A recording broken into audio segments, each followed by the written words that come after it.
दो देश एक ही टाइम पे अलग हुए थे, एक ही हिस्से से अलग हुए थे, पाकिस्तान और इंडिया। दो ने, डेढ़ बोलिए, डेढ़ आधा ही है उसका, आधा बांग्लादेश कट गया। वो आधा देश प्रगति क्यों नहीं कर पाया जब एक ही टाइम पे अलग था? उनमें दिक्कत क्या है? उन सबको ना अजीब दुनिया में जा रहा है सब उनको। उन लोग की दुनिया ही अलग है। हम लोग को ना बिल्डिंग चाहिए, फैक्ट्री चाहिए, हॉस्पिटल चाहिए, ये छोटा मोटा चीज उन सबको थोड़ी चाहिए। सीधे ताज होटल में आएंगे, बम चलाएंगे और उसका जन्नत में जाएंगे। अरे गधा कहीं का। ऊपर वाले को सबसे ज्यादा अगर किसी ने बदनाम किया तो ये पाकिस्तान वालों ने बदनाम किया। कोई इंसान मेरा नाम लेके किसी को दो तमाचा मार दे, खान सर की जय, खान सर की जय, दो तमाचा मार दे, हम फंस जाएंगे। ये अपने खुदा का नाम लेके बम चलाते हैं। यार फंसा किसको रहे हो? तुम बदतमीज हो, तुम बम मार रहे हो, किसी मासूम को ले रहे हो, तो अच्छे चीज में नाम लो। कहीं तुम परोपकार कर रहे हो, कोई हॉस्पिटल खोल रहे हो, वहां खुदा का नाम। गलत काम में क्यों खुदा का नाम लेते हो? फिर क्या है कि कोई इंसान नॉर्मल नमाज पढ़ रहा है, खुदा का नाम ले रहा है, लोग उसको अंतर नहीं समझ कर पाते हैं। अजीब हाल है ये। कहीं 50 एम्बुलेंस डोनेट कर रहे हो, तुम नाम लो, अपने भगवान का लो, अपने खुदा का लो, सबको अच्छा काम में लो। पूरी कम्युनिटी को नाश के रखा है, क्या बोलिएगा इसको। बट प्रॉब्लम क्या है ना, धार्मिक चीज़ें बहुत ज़्यादा आगे नहीं होनी चाहिए। धार्मिक चीज़ों में एक चीज़ क्या है ना कि वहाँ पर आपका धार्मिक चीज़ें में आप उसमें ना आप लॉजिक नहीं लगाइए। जो बोला जा रहा है चुपचाप एक्सेप्ट कर लीजिए, जो है वही मान लीजिए। अब जब ये बहुत ज़्यादा हो जाएगा ना, समाज को इस चीज़ की आदत लग जाएगी एक्सेप्ट करने की। एक पाकिस्तान के कोई बहुत फेमस इंटेलेक्चुअल थे, वो हम तो उन्हें उतना देखते नहीं हैं, बट उनका एक क्लिप आया था कोरोना के टाइम पे कि वैक्सीन मत लगवाना, अमेरिका की वैक्सीन है। तो हमको लगा कि भाई सुनना चाहिए, भाई पाकिस्तान का स्कॉलर आदमी क्या बोल रहा है। तो हम सुने कि क्यों, उस समय कोरोना सबको डर लग रहा था, जो बोलता था आदमी हम क्या बोल रहा है भाई, सुन सुन सुन कर कि ये अमेरिका की चाल है, वो वैक्सीन में कोई नैनो चिप रखे हैं हम, और वो इसके हेल्प से, इस वैक्सीन की हेल्प से हमारी दिमाग को कंट्रोल करेंगे, हमारी दिमाग चुरा लेंगे। हम कह रहे भाई अमेरिका को अगर दिमाग चुराना है, तुम गधों का दिमाग चुराएंगे, नाड़ा बांधने के अलावा आता क्या है तुम लोगों को? क्या बेवकूफ़ी चल रही है इन सब की, अलग टाइप का। मतलब इनको देखते तो हमें भी लगता हमारा एजुकेशन सिस्टम ठीक है, चलो भाई कोई शिकायत नहीं है इंडिया से, कोई बहुत अच्छा चल रहा है, इंडिया एकदम ठीक ठाक चल रहा है। जिसने भी लाया है, अलग अलग प्रधानमंत्रियों का योगदान है, कम वो इसे तो भाषण नहीं मचाया ऐसा जैसे उन्होंने कर दिया। बट वहाँ पे लगता है कि आर्मी की वजह से दिक्कत है, क्योंकि आर्मी कंट्रोल करती है, आर्मी ही बनाती है प्राइम मिनिस्टर, आर्मी ही हटा देती है, जो प्राइम मिनिस्टर बनता है वो जेल चले जाता है। पाकिस्तान के पास आर्मी नहीं है। नहीं, पाकिस्तान के पास आर्मी नहीं है, आर्मी के पास पाकिस्तान है। ईद के टाइम पर देख रहे थे, ईद में उसका जनरल जो था, सेना का जनरल, पूरे शहर में पोस्टर लगाया हुआ है, ईद मुबारक। अब फोटो लगा, जैसे अपने नेताओं का कैसे फोटो लगता है, शुभकामना, नव वर्ष की शुभकामना, ईद मुबारक, होली की शुभकामना, वैसे सेनापति अपना पूरे शहर में लगवाया हुआ है। क्या इंडिया में लगा सकते हैं? क्या हाल है वहां पे पाकिस्तान वाले। उसका सबसे बड़ा कारण क्या था कि जिन्ना ने देश लिया उससे ज्यादा खतरनाक था कि जिस तरीके से उसने देश लिया। और जब देश आजाद हो गया, मतलब विभाजन हो गया, तो मुस्लिम लीग ने कहा कि हमें अपना मुल्क मिल गया। तो उसने डांटा था मुस्लिम लीग को और कहा था कि इतिहास याद रखेगा, मुस्लिम लीग ने देश अलग नहीं किया, जिन्ना के ताकत से देश अलग हुआ। ये उसकी ताकत। और गुजरातियों को अंडर एस्टिमेट नहीं करना चाहिए। जिन्ना भी गुजरात के थे भाई, बहुत तेज दिमाग के होते। जीना भाई ठक्कर, मतलब वो ठक्कर जाति से था, मुस्लिम नहीं था जिन्ना, उसके दादाजी मुस्लिम नहीं थे। जेना भाई ठक्कर थे, ठक्कर जाति से। तो उसने ना मछली का व्यापार करते थे, तो शाकाहारी लोगों ने उन्हें बाहर कर दिया, भागो यहाँ से, तुम ये मछली को कराची में सीख दिए। तो मुंजा भाई ठक्कर का बेटा हुआ जेना भाई ठक्कर, और जेना भाई ठक्कर का बेटा हुआ मोहम्मद अली जिन्ना, और ये इस्लाम धर्म अपनाया था। और उसके बाद से ये कांड कर दिया। तो अगर जिन्ना को हम लोग एलिमिनेट कर देते ना, तो पाकिस्तान बनता ही नहीं। नाथूराम गोडसे, हमको लगता है इसने को किसी ने गलत सुपारी दे दी थी, फोटो दिखाने में गलत कर दिया, मारना है इसको, मार दिया उसको जाके। भाई मारना था तो जिन्ना को मार देते यार। हम लोग तो बदनसीब थे भैया, हम लोग तो अभी जन्म लिए हैं, आज़ादी के समय हम लोग नहीं थे। बट इनफैक्ट एक कॉमन सेंस भी रहता, अगर हमें ही मारना रहता तो भाई हम गांधी को क्यों मारे? 80 साल का बूढ़ा तेज ढकेल देंगे तो मर जाएगा इंसान, उसको मार दिया। कितना बेशर्मी का बात है यहाँ पे। जिन्ना को मार भाई, सारा बवाल खत्म हो जाएगा यहाँ पे। वही ना मचा रहा है यहाँ पे। आप उस आइडियोलॉजी की नहीं हो जहाँ पे लोग डिबेट करते हैं ना कि गांधी जी ने ऐसा किया, गांधी जी ने ऐसा किया।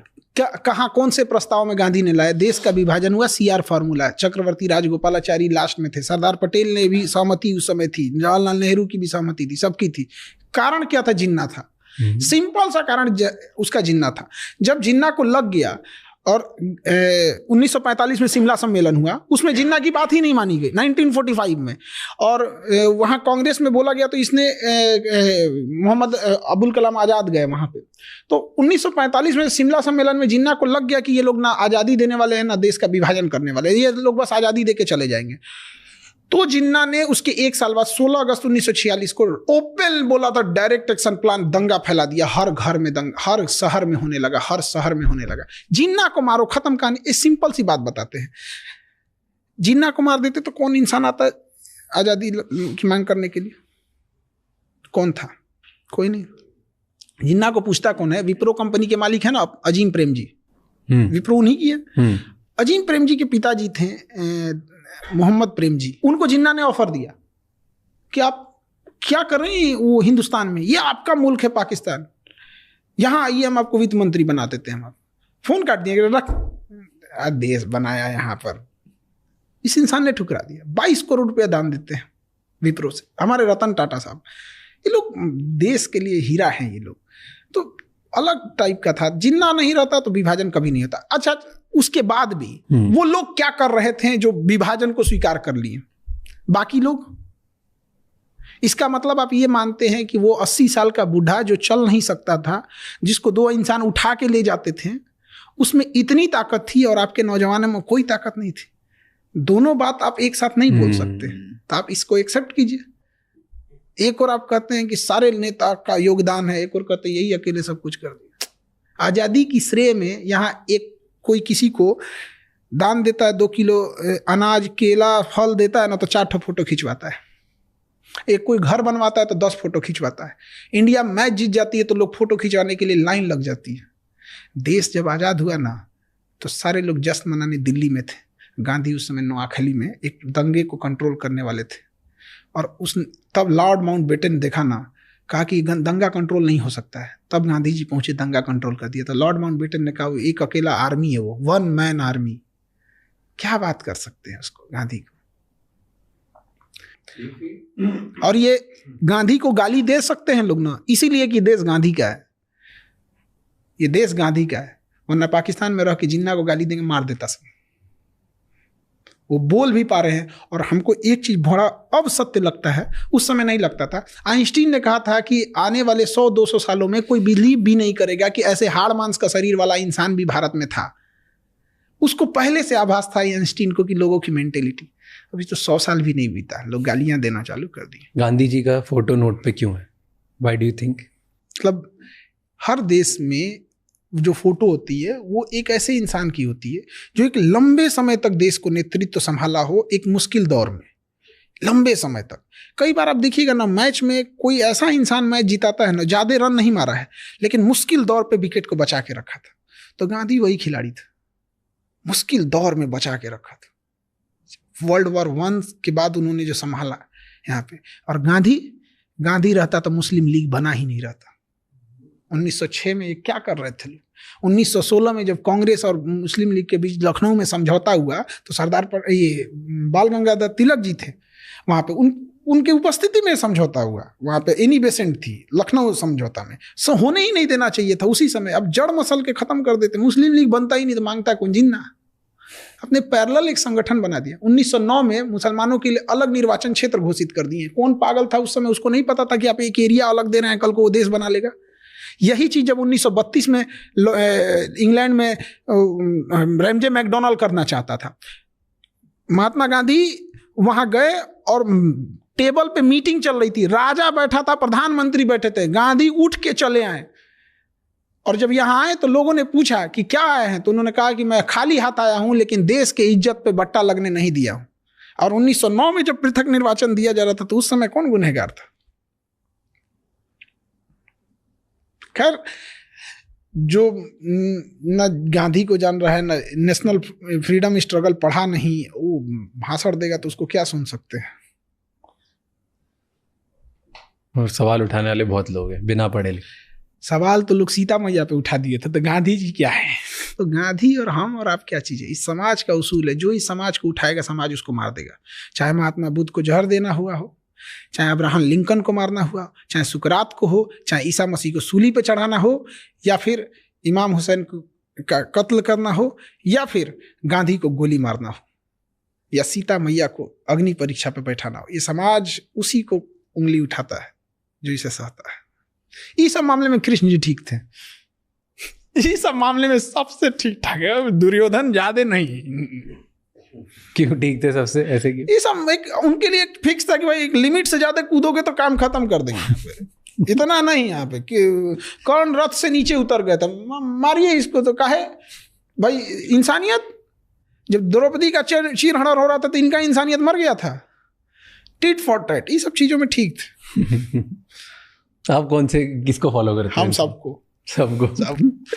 यहाँ एक इंसान जिस मोहल्ले में रहता है सबसे संपर्क बना के रखता है। वो पुलिस वाला है, पोस्ट ऑफिस में टीचर हैं, ये IAS है, एक जज हैं, और संपर्क बना के रखता है, बड़ा खुश होता है।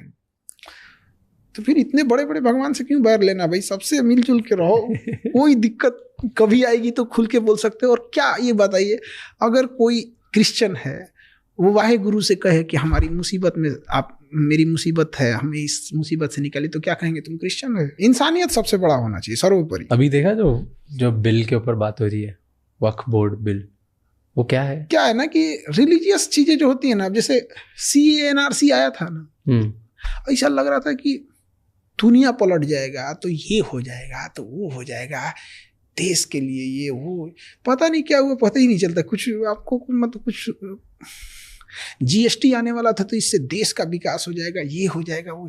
मीडिया में जो हवाबाजी चलती है उसको रियलिटी से बहुत अंतर होता है। नोट बदल देंगे तो आतंकवादी का कमर टूट जाएगा, सोच रहा उसके बाद पुलवामा हुआ था। बताइए, इतना भयानक, चलती सड़क पे बम से उड़ा दिया, पठानकोट हमला हो गया यहाँ। तो जो मीडियाबाजी एक अलग चीज़ है, ऑन ग्राउंड रियलिटी अलग चीज़ है। UCC है, समान सिविल संहिता, ऐसा लग रहा है कि भारत सिंगापुर हो जाएगा। क्या हो जाएगा उसमें? एक तो शादी ब्याह का रूल होगा कि भाई आप डिवोर्स देने का तरीका बदलेगा, डिवोर्स नहीं खत्म होने, तरीका बदलने वाला कि आप कोर्ट से जाके डिवोर्स लीजिएगा। सारे धर्मों के लिए एक जैसा हो जाएगा। वसीयत का होगा कि भाई बेटा का अधिकार है तो बेटी का भी अधिकार है। लेकिन ऐसा देखिएगा UCC में ऐसा लगेगा कि नहीं, अब इंडिया में सब लोग सिंगापुर हो जाएंगे, ये हो जाएंगे। ये रिलीजियस चीज़ें मेन मुद्दों से, काश अगर ये सब चीज़ें नहीं होती तो आज हमारे मीडिया में क्या चल रहा होता। हेल्थ सिस्टम अच्छा करो, लड़कियों को एजुकेशन क्यों नहीं दे रहे हैं? फिल्मों में लड़कियों को क्या दिखा रहा है कि उनकी ज़िंदगी किसी पुरुष पे डिपेंडेंट है। पुष्पा मूवी में मस्त पुष्पा बेचारी श्रीवल्ली खाना बनाने के लिए है। एक लड़कियों पे क्या इफेक्ट पड़ रहा है? किसी भी फिल्म में लड़कियों की स्थिति, हीरोइन की स्थिति कौन ठीक कर रहा है? पुरुष। चाहे KGF हो, बेचारी को गोली लग जा रहा है, कुछ नहीं कर पा रही है, यही देखो सब कुछ। कभी इस पे आवाज़ उठाएंगी ना कि भाई हम लोग को क्या दिखा रहे हो? क्या हम लोग किसी काम के नहीं, बस खाना बनाने के लिए, डांस करने के लिए हैं? फिल्मों में यही ना दिखा रहा है। तो ये मुद्दों से भटकाने के लिए अच्छी चीज़ें होती हैं, ये सब चीज़ आसान रास्ता है।